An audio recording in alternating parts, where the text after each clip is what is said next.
ভাগবতের কি আলোচনা করা যাবে? আমি ভেবে চিন্তে, আমাদের ওই বাবা গেছিলেন আমার কাছে, ওই বাবা কোথায় দেখতে পাচ্ছি, বাবা কি বলছেন, পরীক্ষিত মহারাজের ভাগবত শ্রবণ করার। তা আমি ভেবে চিন্তে আসার পথে পথে ভাবছি, পরীক্ষিত মহারাজের ভাগবত কি করে শ্রবণ করাবো, কারণ হয়তো 7 দিন লাগে শ্রবণ করাতে।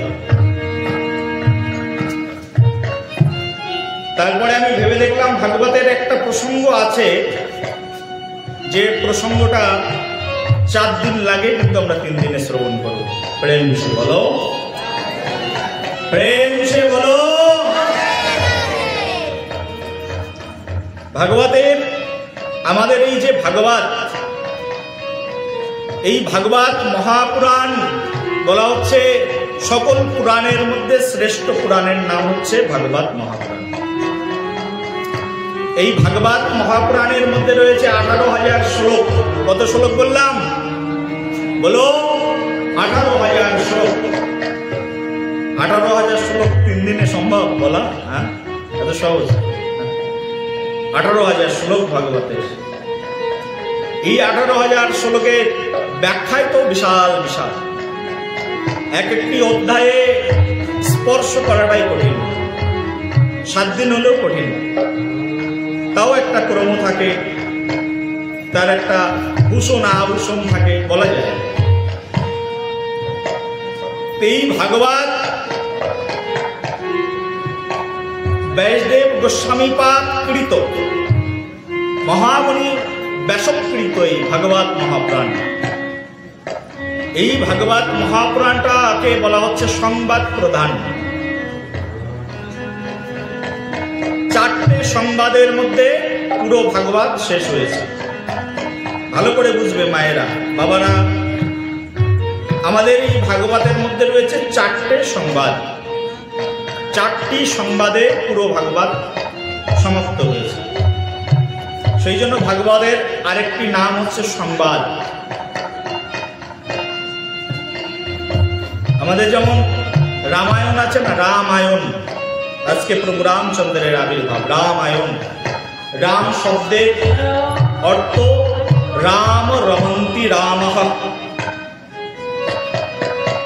অর্থাৎ যিনি রমণ করেন, আনন্দ দান করেন, তার নাম হচ্ছে রাম। আর অয়ন শব্দের অর্থ হচ্ছে পথ। রামায়ণ হচ্ছে রামের পথকে বলে রামায়ণ। রামায়ণটা হচ্ছে সংবাদ প্রধান। রামায়ণে আছে 7টি সংবাদ, ভাগবতে আছে 4টি সংবাদ। 4টে সংবাদ দিয়ে ভাগবত। অনেকে হয়তো কোনোদিনই শোনেনি, কেউ শুনলেও শুনতে পারে। কোনো মরমী বক্তা যদি কখনো কীর্তন করে, তাদের মুখ থেকে হয়তো শ্রবণ করতে পারে। রসিক বক্তা যারা আছে, রসিক ভক্ত যারা আছে, তারা এইসব কথা বলেন। এই ভাগবতের 4টে সংবাদ। তার মধ্যে ভাগবতের প্রথম সংবাদের নাম হচ্ছে সুত আর সৌনক সংবাদ। ভাগবতের প্রথম সংবাদের নাম হচ্ছে সুত, সুতমুনি আর সৌনক ঋষি। তাদের মাধ্যমে কথোপকথন হয়ে যে সংবাদ তৈরি হয়েছিল, তার নাম হচ্ছে সুত সৌনক সংবাদ। এই হচ্ছে ভাগবতের প্রথম সংবাদ। ভাগবত শুরু হয়েছে এখান থেকে, সুত আর সৌনক সংবাদ দিয়ে। তারপরে ভাগবতের যে দ্বিতীয় সংবাদ, সেটাকে বলছে সুখদেব এবং পরীক্ষিত সংবাদ। সুখদেব গোস্বামী এবং পরীক্ষিত মহারাজকে নিয়ে যে আলোচনা, সেটাকে বলে সুখদেব এবং পরীক্ষিত সংবাদ। তারপরে 3 নম্বরে আসছে নবযোগীন্দ্র আর নিমি সংবাদ। কবি নবযোগীন্দ্র মহারাজ এবং নিমি মহারাজ, তাদের মাধ্যমে যে বার্তা আলোপন, সেটাকে বলে নবযোগীন্দ্র নিমি সংবাদ। আর সর্বশেষ যে সংবাদটি ভাগবত মহাপুরাণে এসছে, সেটি হচ্ছে শ্রীকৃষ্ণ আর উদ্ধব সংবাদ। ভগবান শ্রীকৃষ্ণ এবং উদ্ধবের মাধ্যমে যে সংবাদ ভাগবতের মধ্যে লিপিবদ্ধ হয়েছে, সেটিকে বলে ভগবান শ্রীকৃষ্ণ এবং উদ্ধব সংবাদ। এই চারটি সংবাদ দিয়ে ভাগবত শুরু এবং ভাগবত শেষ। এই চারটি সংবাদকে আমরা 3 দিনের মধ্যে বিশ্লেষণ করব। তার মধ্যে আজকের যে সংবাদ, সেই সংবাদের নাম হচ্ছে সুত সৌনক সংবাদ। বলো সুত ঋষি কি, সৌনক ঋষিগণ কি, বলো নিতাই গৌর প্রেমানন্দে হরি বল।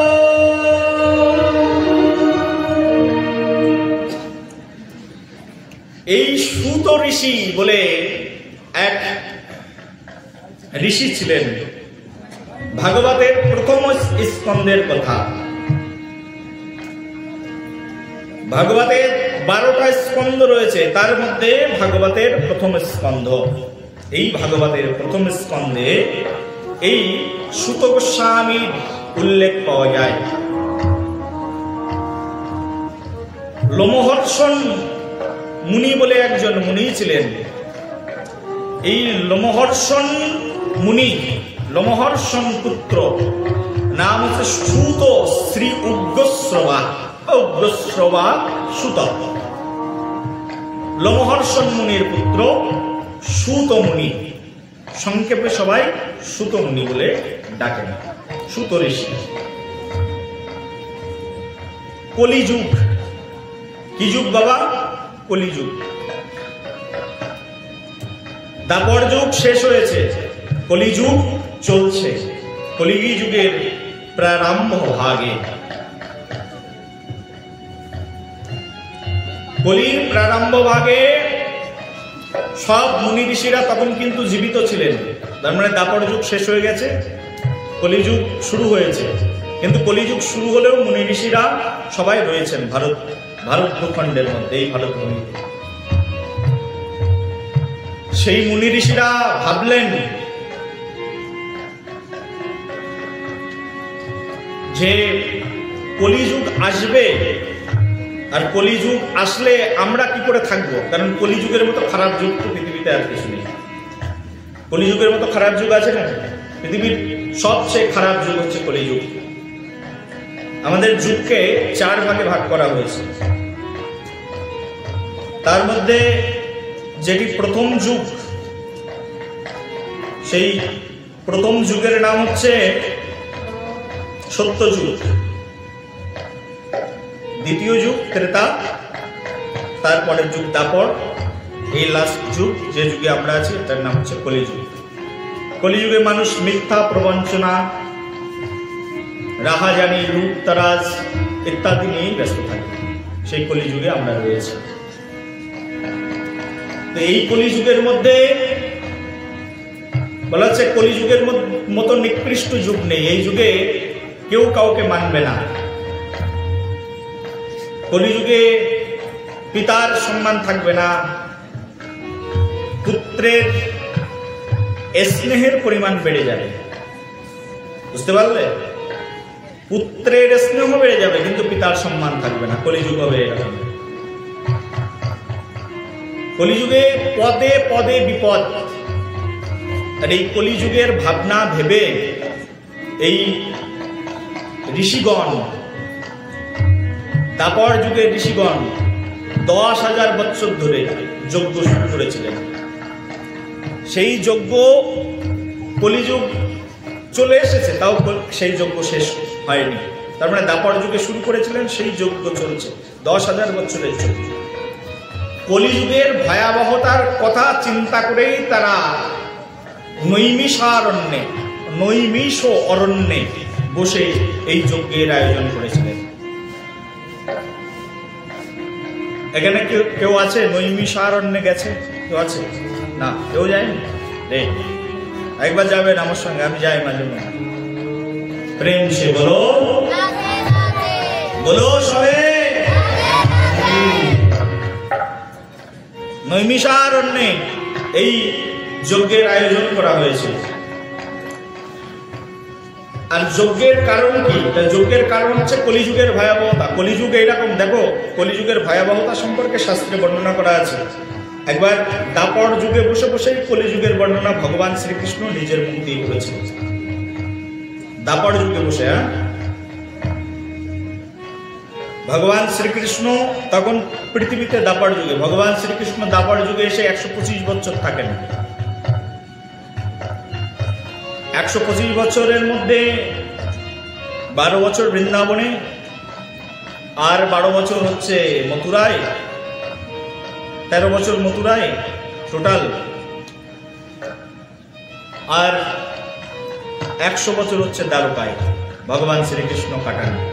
এই টোটাল হলো 125 বছর ভগবান শ্রীকৃষ্ণ পৃথিবীতে অবস্থান গ্রহণ করেন। ভগবান শ্রীকৃষ্ণের শেষের দিকে, তার মানে কুরুক্ষেত্রের যুদ্ধ শেষ, সবাই শান্তি সৌহার্দ্য নিয়ে, পঞ্চপাণ্ডব তখন কৌরব বংশের রাজা, একবার পঞ্চপাণ্ডব, ভগবান শ্রীকৃষ্ণ তখন পঞ্চপাণ্ডবদের মাঝখানে রয়েছে। পঞ্চপাণ্ডব ভগবান শ্রীকৃষ্ণের কাছে গিয়ে প্রশ্ন করছেন, প্রভু আমরা শুনেছি তুমি চলে গেলেই নাকি কলিযুগ শুরু হয়ে যাবে, এই জেনারেশন চলে গেলেই কলিযুগ শুরু হয়ে যাবে। তাহলে প্রভু কলিযুগ যদি শুরু হয়, কলিযুগটা কেমন হবে একটু বর্ণনা করে জানাবে? কারণ তুমি একমাত্র ভূত ও ভবিষ্যৎ, বর্তমান, অতীত এবং ভবিষ্যৎ সবকিছু তুমি জানো, তুমি পরম জ্ঞাতা, পরম প্রভু। তুমি কৃপা করে একটু জানাও যে কলিযুগ কেমন হবে। ভগবান শ্রীকৃষ্ণ বলল, কলিযুগ কেমন হবে? তোমরা এক কাজ করো, চলো তোমাদেরকে আমি দর্শন করাচ্ছি কলিযুগ কেমন হবে। বলল, তোমরা 5 জন এই জঙ্গলের 5 দিকে যাবে, 5 কিলোমিটার হেঁটে আমার কাছে চলে আসবে, ততক্ষণে আমি মনের সুখে একটু বাঁশি বাজাই। ভগবান শ্রীকৃষ্ণ বসে বসে বংশী বাদন শুরু। ভগবান শ্রীকৃষ্ণের সবচেয়ে ফেভারিট অ্যাক্টিভিটিস কি বলতো? বাঁশি বাজানো। ভগবান শ্রীকৃষ্ণের মতো বাঁশি এই জগতে আর কেউ বাজায় না, কেউ বাজাতেও পারে না। ভগবান বলে না, অনেকের প্রিয় প্রিয় কিছু কাজ আছে, ভগবান শ্রীকৃষ্ণের একটা প্রিয় কাজ, সেটি হচ্ছে বাঁশি বাজানো। তিনি বংশী বাদক, তার মতো বংশী বাদক পৃথিবীতে আর কেউ নেই। ভগবান বংশী বাজিয়ে সমগ্র জগৎজীবকে আনন্দ প্রদান করেন। বলো বংশী বাদক ভগবান কি,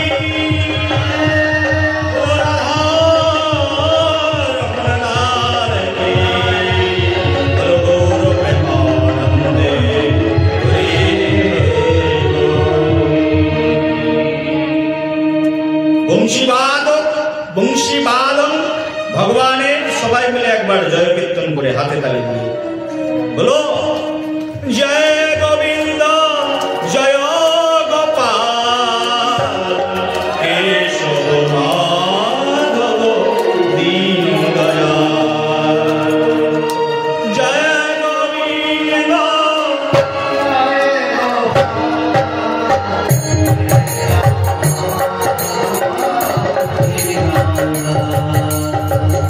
জয় গোবিন্দ জয় গোপাল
প্রভু কৃষ্ণ বললেন, যাও তোমরা 5 জন জঙ্গলের পাশ দিক দিয়ে ঘুরে এসো। জঙ্গলের পাশ দিকে 5 জন বেরিয়ে গেছে।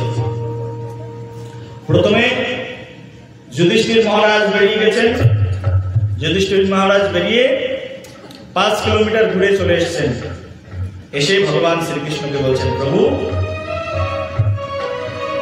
কলিকালের কিছুই বুঝলাম না, কিন্তু একটা অবাক জিনিস দর্শন করলাম। বলে, কি দর্শন করলে? যুধিষ্ঠির মহারাজ বলছে, আমি যেদিকে ঘুরতে গেলাম সেদিকে ঘুরতে গিয়ে দেখি একটা হাতি আছে, কিন্তু হাতি 2টো সুর কটা, বলো মুখ কটা? 2টো। বলছে, একটা হাতি দেখলাম আর অবাক হয়ে তাকিয়ে তাকিয়ে দেখলাম সে হাতির 2টো মুখ। ওদিকে ভীম ফিরে এসছে। ভীম ফিরে এসে বলছে, প্রভু কলিযুগ কিছু বুঝলাম না, কিন্তু একটা অবাক জিনিস দেখলাম। বলি, কি অবাক জিনিস দেখলে? ভগবান শ্রীকৃষ্ণকে ভীম এসে বলছেন, আমি যে অবাক জিনিস দেখলাম সেটা হচ্ছে একটা গরু তার বাছুরকে এমন চাটতে শুরু করলো, চাটতে চাটতে সেই বাছুরের গা দিয়ে দরদর করে রক্ত বেরিয়ে গেল, তাও চেটে যাচ্ছে। অবাক হয়ে গেলাম এই দৃশ্য দর্শন করে। এবার অর্জুন ফিরে এসেছে। অর্জুন ফিরে এসে বলছে, প্রভু আমি একটি অবাক জিনিস দেখলাম দাদাদের মতো। আর সেই অবাক জিনিসটা হচ্ছে, দেখলাম একটা মৃত ছাগল পড়ে রয়েছে, তার গায়ের উপরে একটা শকুন বসে আছে, আর শকুনের ডানার উপরে হরিনাম লেখা রয়েছে। কি অবাক করা কাণ্ড! আর 2 ভাইয়ের কথা শুনবার জন্য সবাই মিলে উৎকণ্ঠায় আছে। আর 2 ভাই কি দেখেছে? নকুল এসে বলছেন, আমিও দাদাদের মতো এক অবাক জিনিস দেখেছি। কি অবাক জিনিস? বলছে, আমি দেখলাম একটা পাথর গড়িয়ে পড়ল, বড় বড় গাছ সেই পাথরকে ধরে রাখতে পারলো না, কিন্তু একটা গুল্ম লতা, সেই গুল্ম লতা এসে পাথরটা দাঁড়িয়ে গেল। ভগবান শ্রীকৃষ্ণ তো মৃদুমন্দ হাসছেন।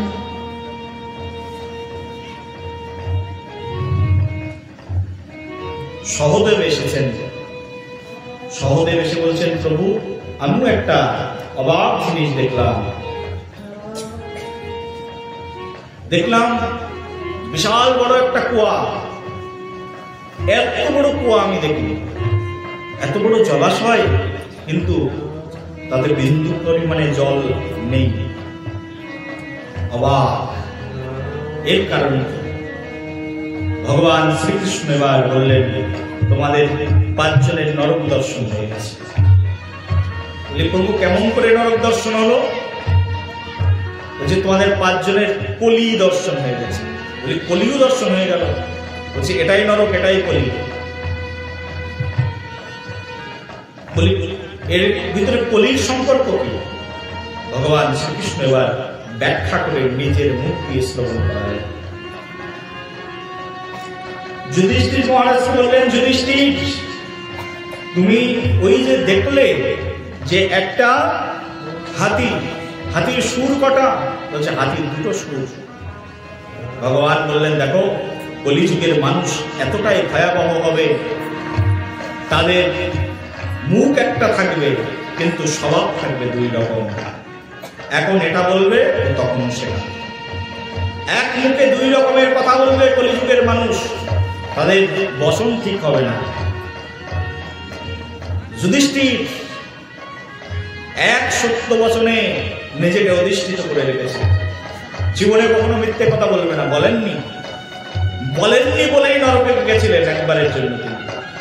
ভগবান কৃষ্ণ, যিনি অনন্ত কোটি বিশ্ব ব্রহ্মাণ্ডের মালিক, তিনি যুধিষ্ঠিরকে বলছেন, যুধিষ্ঠির তুমি বলো অশ্বত্থমা বধ হয়েছে, নাহলে তুমি মারতে পারবে না গুরুদেবকে। যুধিষ্ঠির ভগবান শ্রীকৃষ্ণের কথাকে অবজ্ঞা করেছিলেন, অবমাননা করেছিলেন।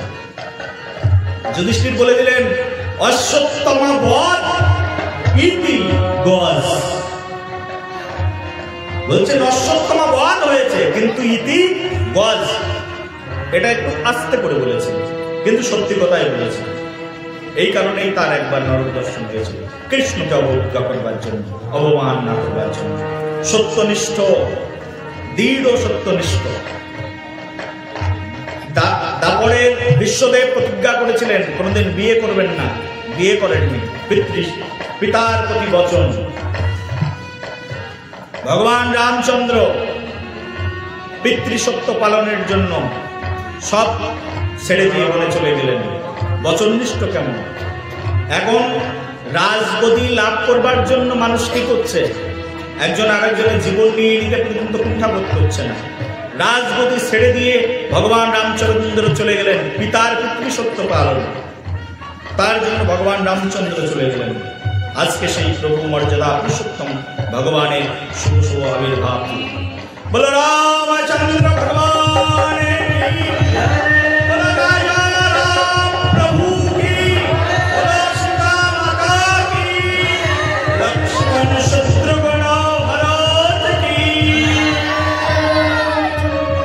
প্রভু রামচন্দ্রের পিতৃসত্য পালন অনন্য দৃষ্টান্ত সমগ্র বিশ্বে, সমগ্র শাস্ত্র।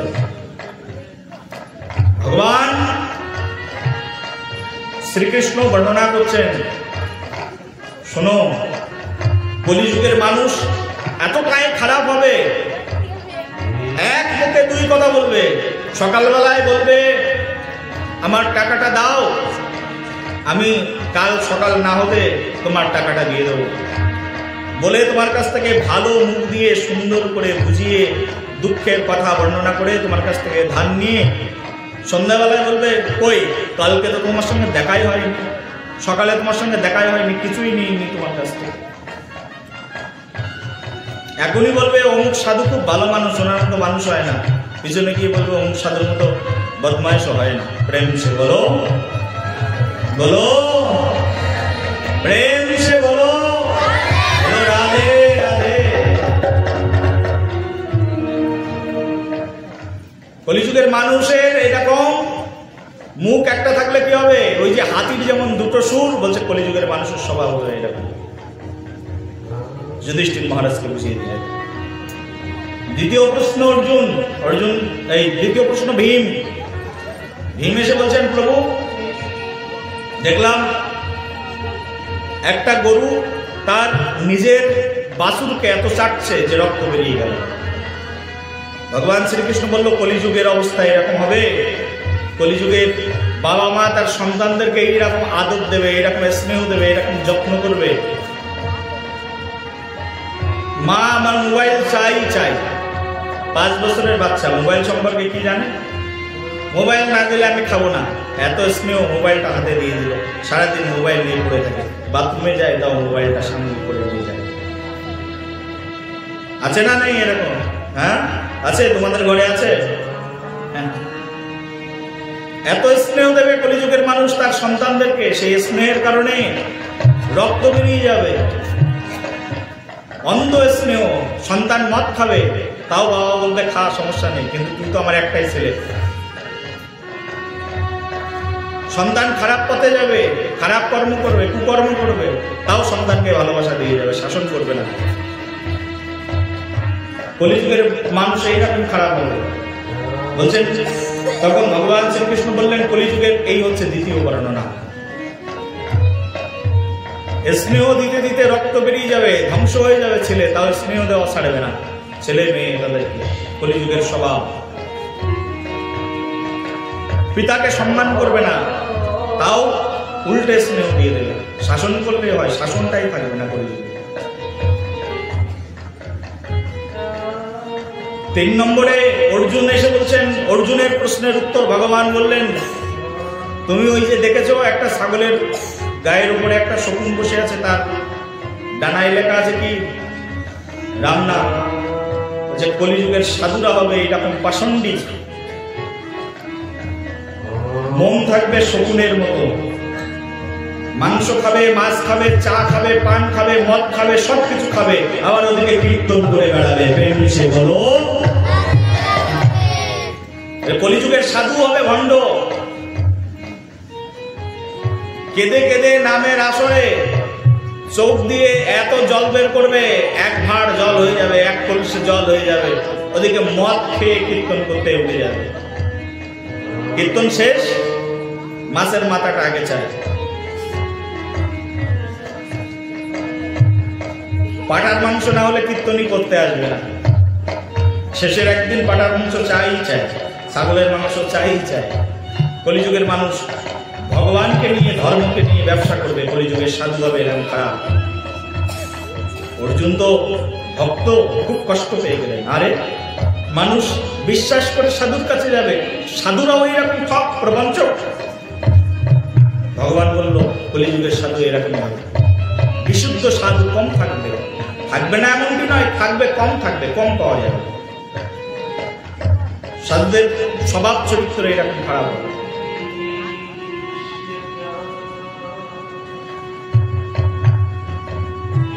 পরের প্রশ্ন, নকুলকে উত্তর দিয়ে ভগবান বললেন, তুমি কি দেখেছিলে?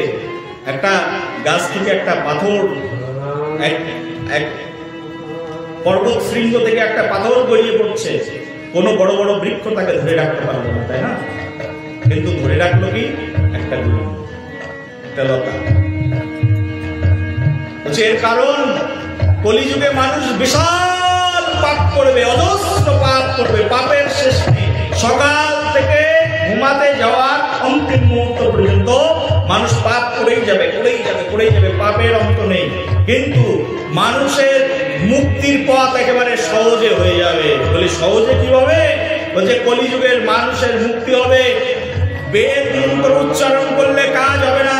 ভাগবতের পুষ্পিত ছন্দেও অনেক সময় যে কর্ম না হবে, বেদের মন্ত্রে যে কর্ম না হবে, শুধুমাত্র একটা শব্দ উচ্চারণ করলে তার সেই মহা মহা কল্যাণ হয়ে যাবে, মহা মহা অপরাধ থেকে পরিত্রাণ পেয়ে যাবে। আর সেই কীর্তন, সেই শব্দের ধন্যের নাম হচ্ছে, সবাই মিলে দুহাত উঁচু করে আমার সঙ্গে বলো, বলো হরে কৃষ্ণ হরে কৃষ্ণ, কৃষ্ণ কৃষ্ণ হরে হরে, হরে রাম হরে রাম, রাম রাম হরে হরে।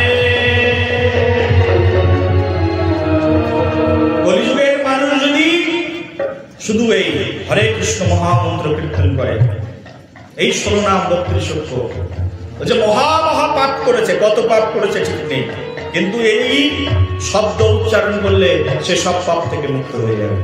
কলিযুগের এই হচ্ছে একটা ভালো গুণ দেখলেন নকুল। কারণ নকুল খুব সাদা সাদা ছিলেন, তো ভক্ত মনের ছিলেন, এই জিনিসটা দেখে এসেছে।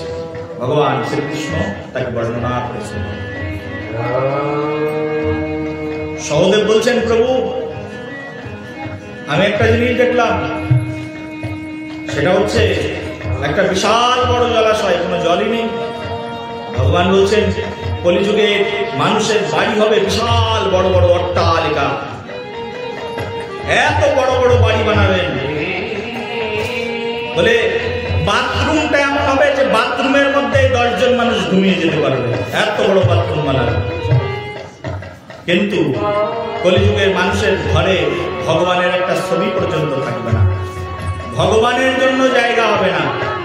কিন্তু যেখানে বাথরুম করতে যাবে, টয়লেট করতে যাবে, নিকৃষ্ট কাজ করতে যাবে, সেটাও বিশাল বড় হবে, বিল্ডিং হবে বড় বড়, কিন্তু মনের ভিতরে জায়গা থাকবে না, ভগবানের কোনো ঘরই থাকবে না। সত্যি কথা না মিথ্যা কথা? হ্যাঁ, তোমাদের বাড়িতে তোমরা চিন্তা করো, নিজের থাকবার জন্য ঘর আছে, মেয়ের থাকবার জন্য ঘর আছে, ছেলের থাকবার জন্য ঘর আছে, গেস্ট আসবে, গেস্ট হাউস আছে, কিন্তু ভগবানের জন্য কি বানিয়ে রেখেছে? এই কলিযুগের মানুষের স্বভাব, সব স্বভাব মিলছে তো কলিযুগে? বলো মিলছে? ভগবান শ্রীকৃষ্ণ বলেছিলেন যে কলিযুগের স্বভাব হবে এই কলিযুগের এই স্বভাবের কথা পূর্বেই জেনেছিলেন মুনি ঋষিরা। আর এই মুনি ঋষিরা এই কলিযুগের অবস্থানের কথা জেনে 10,000 বৎসর ব্যাপী এক মহাযজ্ঞের আয়োজন করলেন। আর সেই মহাযজ্ঞ চলছে, কলিযুগ শুরু হয়ে গেছে, তাও মহাযজ্ঞ চলছে। সব মুনি ঋষিরা চিন্তিত হয়ে নৈমিষারণ্যে রয়েছেন। আর সেই নৈমিষ অরণ্যে সূত উগ্রশ্রবা সূত ঋষি এসে উপস্থিত হলেন। সূত ঋষি এসে উপস্থিত হয়ে সেই নৈমিষারণ্যে যখনই সম্মুখে এসে দাঁড়িয়েছেন, সব মুনি ঋষিগণ ঋষিদের মধ্যে পরম তত্ত্বজ্ঞ উগ্রশ্রবা সূত তাকে দর্শন করে সবাই প্রণাম নিবেদন করলেন। সাধুদের দেখলে কি বলো মায়েরা, কি সাধুদের দেখলে কি করা উচিত? হাই হ্যালো এরকম নাকি? সাধুদের দেখলে রাধে রাধে, হাত জোর করে মাথা নত করে কি বলা উচিত? বলো সবাই প্রেম সে বলো, আরো জোরে। সাধুদের দর্শন করলে হাত জোর করে মাথা নমন করে রাধে রাধে শব্দ উচ্চারণ করা উচিত, ধন্যবাদ প্রণাম করা উচিত। ভগবদ গীতার মধ্যে ভগবান শ্রীকৃষ্ণ বলছেন, তদ্বিদ্ধি প্রণিপাতেন পরিপ্রশ্নেন সেবয়া উপদেক্ষন্তে গদাম জ্ঞানেনাস্তত্ত্বদর্শনাৎ। বলছে সাধু দেখলে আগে কি করবে? বলছে সাধু দেখলে তদ্বিদ্ধি প্রণিপাতেন, সাধু দর্শন করলে প্রথমে গিয়ে প্রণিপাত, তার মানে প্রণাম, দণ্ডবাদ, লাঠির মতো হয়ে প্রণাম। তদ্বিদ্ধি প্রণিপাতেন পরিপ্রশ্নেন সেবয়া, প্রশ্ন করতে হবে সাধুর কাছে, কিন্তু কেমন? বলছে পরিপ্রশ্নেন সেবয়া। আজকে সকালবেলায় এসছি, সকাল দুপুরের দিকে এসছি আমার এই বাবার বাড়িতে। একটা ব্রাহ্মণ ছেলে এসছে, এসে প্রথমে আমাকে প্রণাম নিবেদন করেছে। প্রণাম নিবেদন করে দুই একটা কথা বলেছে, আমি খুব সুন্দর করে উত্তর দিয়ে দিয়েছি। ওকে বললাম যা বলার কিছু উপদেশ দিয়ে দিয়েছি, খুব ভালো ছেলে। আর একজনকে এসছে, আমি চিনি না, জানি না এখানে আছে কিনা, এসে আমাকে বলছে যে ভাগবত কোন বেদের অংশ? আমি বলছি আমি জানি না। এই সাধুর কাছে প্রশ্ন কিভাবে করতে হয়? পরিপ্রশ্নেন সেবয়া, সাধু তাকেই দেবেন যিনি পাত্র নিয়ে বসবেন। পাত্র না থাকলে দিয়ে লাভ আছে কোনো কিছু? হ্যাঁ, পাত্র নেই, দেব ও উঠলে পড়ে যাবে। এই যে পরিবেশ হয়েছে ভাগবত শ্রবণের, রাত জেগে যারা বসেছে তারাই শ্রবণের অধিকারী। রাত জেগে যারা বসে দীর্ঘক্ষণ অপেক্ষা করে শ্রবণ করছে, এই যে ভক্তি তাদের হৃদয়ের মধ্যে পর্যবসিত হয়েছে। সাধু দর্শনে আগে আগে কি করণীয়? বলি সাধু দর্শন করলে তাদের প্রণিপাতেন, আগে প্রণাম। সাধু মানে কি? সকলের শ্রেষ্ঠ সাধু, সাধারণ নয়। সাধুকে বলছে ভগবানের অভিন্ন প্রতিনিধি, ভগবানকে দেওয়ার ক্ষমতা রাখে। কে ক্ষমতা রাখে?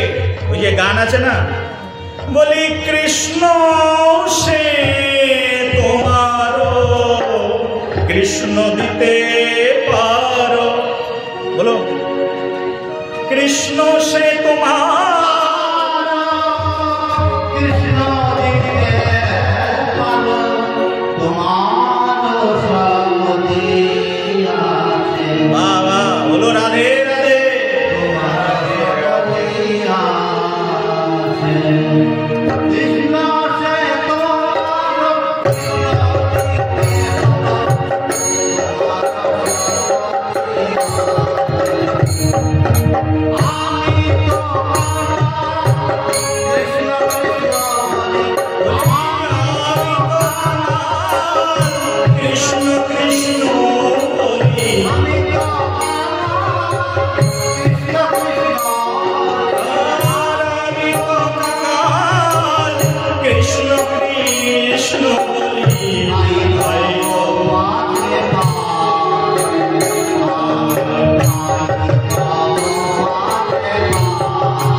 বলে সাধু হৃদয়ের ধর্ম।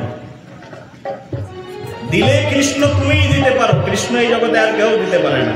কৃষ্ণ কে দিতে পারে? বলে বৈষ্ণব হৃদয়ে সদা গোবিন্দ বিশ্রাম, গোবিন্দ কহে নমঃ বৈষ্ণব পরাম। গোবিন্দ কার হৃদয়ে বিশ্রাম করেন? বলছে বৈষ্ণব হৃদয়ে সদা গোবিন্দের বিশ্রাম। সেই জন্য বৈষ্ণব দর্শন করলে আগে প্রণাম করো, তারপরে তো প্রশ্ন জিজ্ঞাসা করো। হৃষ্ট চিত্তে, আনন্দ চিত্তে, বিনম্র চিত্তে, হাম্বল ওবিসিয়েন্সেস, একেবারে নরম হয়ে যাও, তারপরে গিয়ে প্রশ্ন জিজ্ঞাসা করো। তত্ত্বদ্রষ্টা পুরুষ তখন তোমাকে উত্তর জানাবে। পাত্র তো হয়ে যাও। চৈতন্য চরিতামৃতে তাই বলছেন, এক ভাগবত বড় ভাগবত শাস্ত্র, আর এক ভাগবত ভক্তি রসপাত্র। ভাগবত পড়ো গিয়া ভাগবত স্থানে, ভাগবত শুনবে তো ভাগবতের কাছে যাও। এক ভাগবত তো স্বয়ং ব্যাসদেব রচনা করেছেন, আর এক ভাগবত যিনি বলছেন মুখ দিয়ে, তার কাছে যাও। কিন্তু যাওয়ারও তো অনেক নিয়ম আছে, নিয়ম মেনটেন করে যাও, পেয়ে যাবে। যে ধন কেউ কখনো পায় না সে ধন পেয়ে যাবে। রেসপেক্ট করো সাধু। পিতাকে, পুত্রের কর্তব্য সম্মান করা, মাতাকে সম্মান করা, সম্মান তো করো। জ্যেষ্ঠ জনে সম্মান করো, আশীর্বাদ পেয়ে যাবে। জ্যেষ্ঠ কাদের বলে? ভাগবতের আচার্য জ্যেষ্ঠ, কারণ তিনি ভাগবত জানেন তাই তিনি জ্যেষ্ঠ। আমি জানি না তাই আমি কনিষ্ঠ। গুরুদেব, আমার বয়স 80 বছর, কিন্তু গুরুদেবের বয়স হতে পারে 16 বছর, সুখদেব গোস্বামীর মতো, কিন্তু তিনি শ্রেষ্ঠ। 10,000 বছর ধরে যজ্ঞ করা মুনি ঋষিরা কত প্রাচীন, দেওয়াল ও আদি ঋষিরা বসে আছেন। সুত গোস্বামী নতুন কিন্তু ভাগবত তত্ত্ববেত্তা। এই যে ভাগবত হচ্ছে, এই ভাগবত তিনি শ্রবণ করেছিলেন কার কাছ থেকে? যখন সুখদেব গোস্বামী পাদ কীর্তন করেছিলেন, সেই সুখদেব গোস্বামীর কীর্তন, সুখদেব গোস্বামী ভাগবত বলেছিলেন পরীক্ষিত মহারাজকে, আর পরীক্ষিতের সেই সবার মধ্যে বসে, ভাগবত সবার মধ্যে বসে এই সুত গোস্বামী তিনি এই ভাগবত শ্রবণ করেছিলেন। আর শ্রবণ করে শ্রুতিধর ছিলেন এই সুত গোস্বামী। সুখদেব গোস্বামী তো দিগম্বরম, তিনি তো চলে গেছেন, ভাগবত বলেই চলে গেছেন। সুখদেব গোস্বামী পাদের সেই পরম্পরা নিয়ে সুত গোস্বামী পাদ সেই নৈমিষারণ্যে 60,000 মুনি ঋষি বসে আছেন, তার মাঝখানে গিয়ে উপস্থিত হয়েছে। আর সেই 60,000 মুনি ঋষির মাঝখানে গিয়ে যখন উপস্থিত হয়েছেন, সবাই সুত গোস্বামীকে দেখে সবাই উঠে দাঁড়িয়ে পড়েছেন, আর দাঁড়িয়ে পড়ে সবাই ধন্যবাদ প্রণাম করেছেন। হে সুত গোস্বামী, এসেছেন যখন কৃপা করে এবার আমাদেরকে উপদেশ প্রদান করুন। তখন সুত গোস্বামীর কাছে সেই মুনি ঋষিগণ, 60,000 মুনি ঋষিগণ প্রশ্ন করলেন, আর 6টি প্রশ্ন করলেন, আর সেই 6টি প্রশ্নে 18,000 শ্লোকে ভাগবত তৈরি হয়ে গেল। বলো ভাগবত মহাপুরাণে কি। সেই 6টি প্রশ্নের মধ্যে প্রথম প্রশ্ন বলছে জীবের ঐকান্তিক মঙ্গলের উপায় কি। প্রথম প্রশ্ন হচ্ছে জীবের মঙ্গল কি করে হবে। তার মধ্যে দ্বিতীয় প্রশ্ন বলছে পৃথিবীতে তো কত ধর্মগ্রন্থ আছে, সব ধর্মগ্রন্থ পড়ে তো পারা যাবে না। বেদ, বেদান্ত, উপনিষদ, কত ধর্মগ্রন্থ। এত গ্রন্থের মধ্যে শ্রেষ্ঠ গ্রন্থ কোনটি, কোনটি পড়ব? কলিযুগের মানুষ কোনটি পড়লে জানতে পারবে ভগবানকে?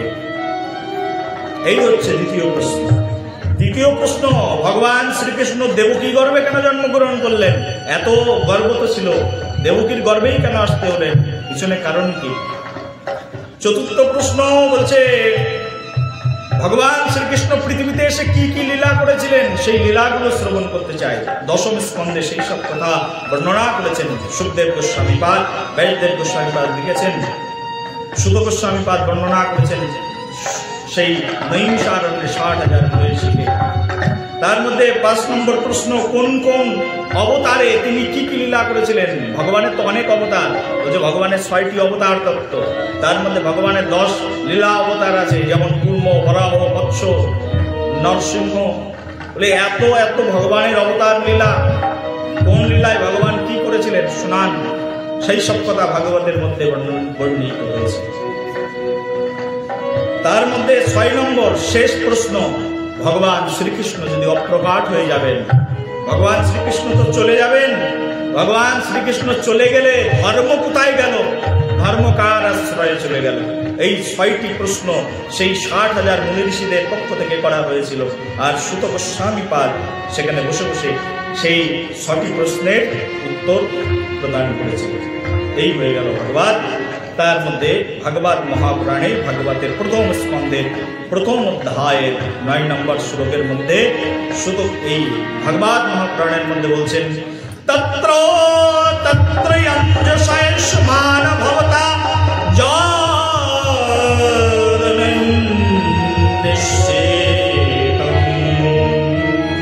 পুংসম মাবেকয়ন্তাম শ্রেয়স্তে সংশয়াতু মহর্ষি। হে মুনি ঋষি, আপনি পরম তত্ত্ববেত্তা পরম আচার্য, কৃপা করে বলুন আমরা কি ধর্ম পালন করব? এই প্রশ্নের উত্তরে এবার সুত গোস্বামী পাদ সেই মুনি ঋষিদেরকে বলছেন বিশাল কথা।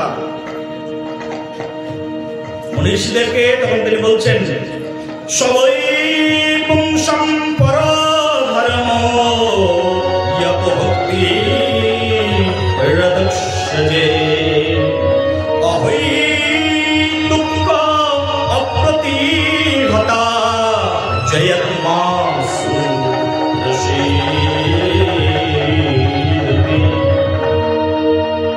বলে ক্ষান্ত হলেন না। সবাই পুংসম পর ধর্ম যত ভক্তি হৃদক্ষজে অহৈতুকী অপ্রতিহতা জয়ত্মাসু প্রসিদ্ধতি। বলছেন সব ধর্মের মধ্যে শ্রেষ্ঠ ধর্মের কথা শ্রবণ করো। সুত গোস্বামী পাদ বলছেন বলছে সব ধর্মের মধ্যে শ্রেষ্ঠ ধর্ম কি? বলছে সকল ধর্মের মধ্যে শ্রেষ্ঠ ধর্ম হচ্ছে ভগবান শ্রীকৃষ্ণকে গোচরের মধ্যে নিয়ে আসা, কৃষ্ণকে জানা। এর চেয়ে বড় ধর্ম আর নেই। এত বড় কথা বলে দিলেন ভাগবত মহাপুরাণে সুত গোস্বামী 60,000 মুনি ঋষিদেরকে। তারপরে থামলেন না, বললেন ধর্ম সংস্থিতঃ পুংসম বিশ্বকসনা গতাশুজা নেতৎপালয়তি যোগীরতিম শ্রময়ে বহি কেবলম।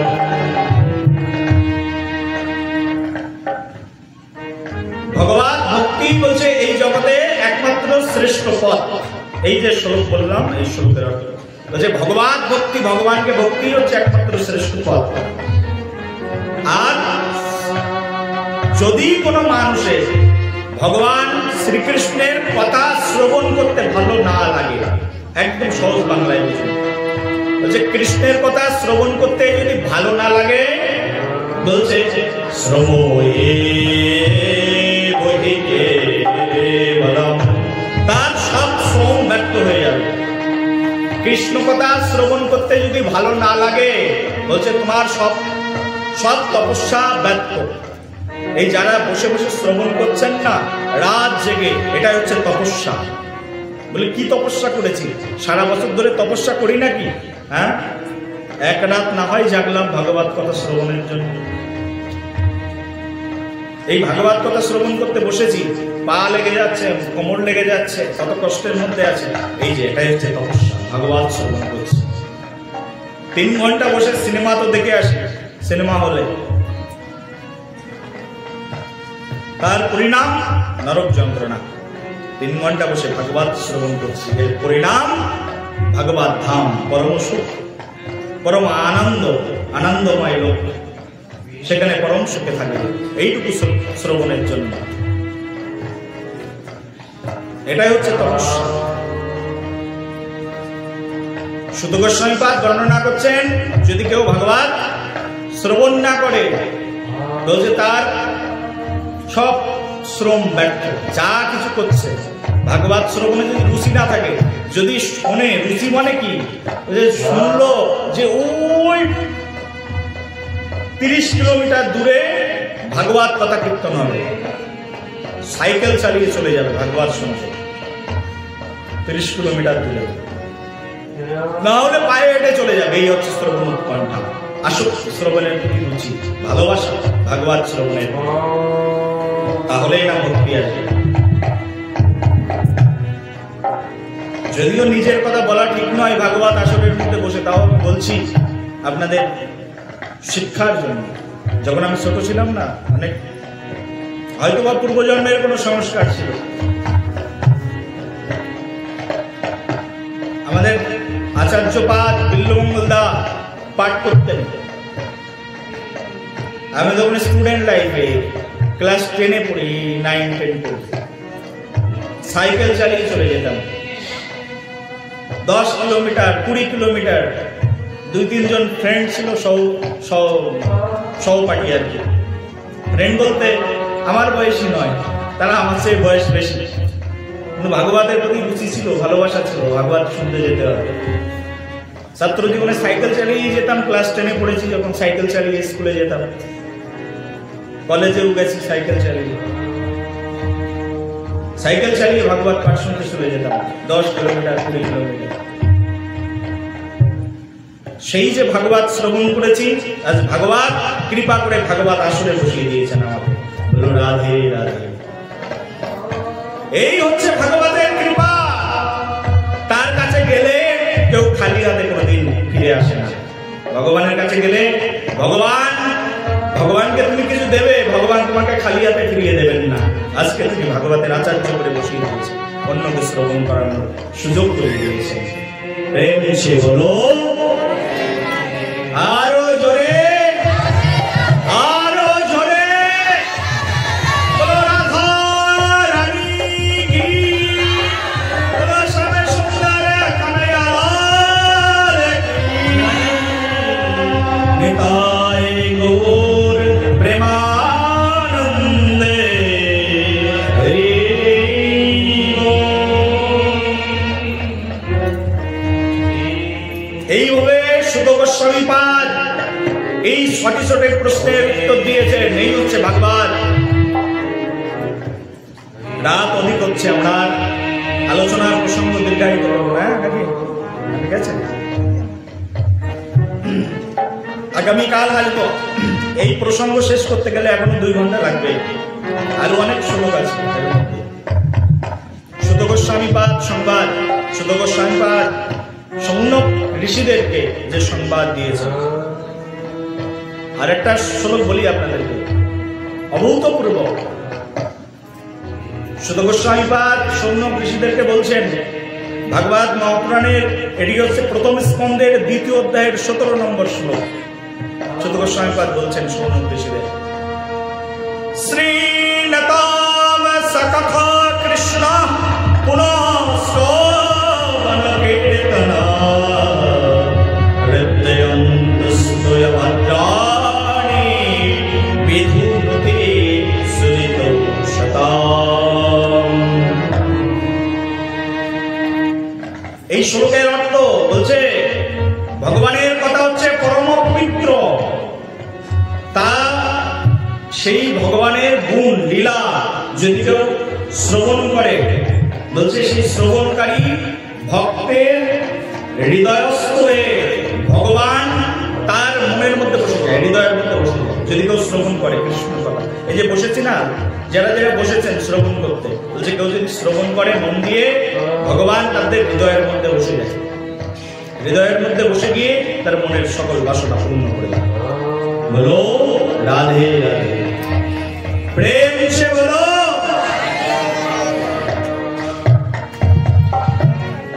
সুত গোস্বামী বলছেন সেই 7000 ঋষিদেরকে, শোনো ভাগবত কথা এরকম, যদি কেউ শ্রবণ করে, শ্রবণ করলে ভগবান তাদের হৃদয়ের মধ্যে বসে গিয়ে তাদের মনের সকল বাসনা পূরণ করে দেয়।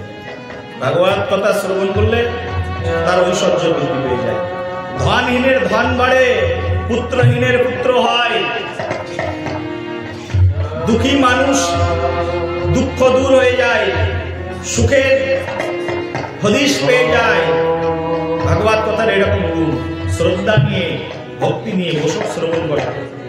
বলে আমার ঘরে তো কোনো পুত্র সন্তান নেই। বলে পুত্র সন্তান হয়ে যাবে ভাগবত শ্রবণ করলে। শ্রবণ করো, সংকল্প করে শ্রবণ করো। প্রথম দিনে সংকল্প করতে হয় ভাগবতে, হে ভাগবত ভগবান আমি এসেছি তোমার কাছে শ্রবণ করতে। একটু ফুল দিয়ে, এখানে ভাগবত আছে, একটু চরণে ফুল দিলে যে আমি 3 দিন শ্রবণ করবো তোমার কথা, কৃপা করে আমাকে পুত্রবতী করে দিবে, পুত্র সন্তান হয়ে যাবে। বিধির লিখন খণ্ডন হয়ে যাবে। সাধারণ কথা নয়, একটা গল্প করা কোনো কথা নয়, শাস্ত্রের কি প্রমাণ। বিধির লিখন, বিধি লিখে দিয়েছে, খণ্ডন হয়ে যাবে।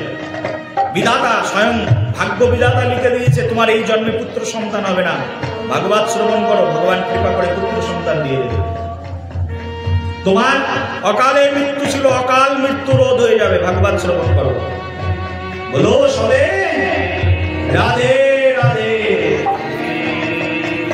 ভাগবতের মহিমা এরকম, অনন্য ভাগবত মহিমা। যারা শ্রবণ করে তাদের জীবন ধন্য হয়ে যায়। এই বলে ক্ষান্ত হননি, তারপরে শুরুতে আবার বলছেন নষ্ট প্রায়েষু অভদ্রেষু নিত্যম ভাগবত সেবয়া। ভাগবতের উত্তম শ্লোকে ভক্তির ভবতি নষ্টি। গোস্বামী পাদ, এটা ভাগবতের প্রথম অধ্যায়ের 2য় স্কন্ধের 18 নম্বর শ্লোক। সুত গোস্বামী পাদ সৌনক ঋষিদেরকে শ্রবণ করেছে। নষ্ট প্রায়েষু অভদ্রেষু, নষ্ট প্রায়েষু অভদ্রেষু নিত্যম ভাগবত সেবয়া। ভাগবতের উত্তম শ্লোকে ভক্তির ভবতি নষ্টি। ভগবান কথা শুনতে শুনতে তোমার মনের কালিমা দূর হয়ে যাবে, মনের যত ময়লা আছে দূর হয়ে যাবে। ভাগবতের উত্তম শ্লোকে ভক্তির ভবতি নষ্টি। নষ্টি ভক্তি জেগে উঠবে হৃদয়ের মধ্যে। বলে ভক্তি জাগবে কি করে? আমার তো ভক্তি নেই। বলি তোমার ভক্তি নেই তো ওই ভক্তি জাগবে যদি তুমি ভগবানের এই গুণ কীর্তন শ্রবণ করো।